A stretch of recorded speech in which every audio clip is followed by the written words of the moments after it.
काफल एक स्वादिलो र स्वास्थ्यवर्धक जङ्गली फल।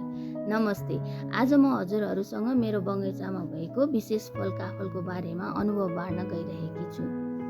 काफल एक स्वादिलो र उपयोगी जङ्गली फल हो जुन सामान्यतः नेपालको पहाडी तथा मध्य पहाडी क्षेत्रमा चैतदेखि जेठ महिनासम्म पाक्ने गर्दछ।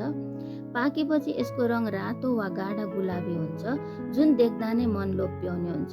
काफलको स्वाद अमिलो मिठो हुने भएकोले धेरैको मन पर्ने फल हो। विशेष गरी नुन र खुर्सानी हालेर खाँदा त यसको स्वाद झन् अनमोल लाग्छ।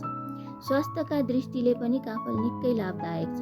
यसमा पाइने एन्टिअक्सिडेन्ट तत्त्वहरूले शरीरको रोग प्रतिरोधात्मक क्षमता बढाउँछ।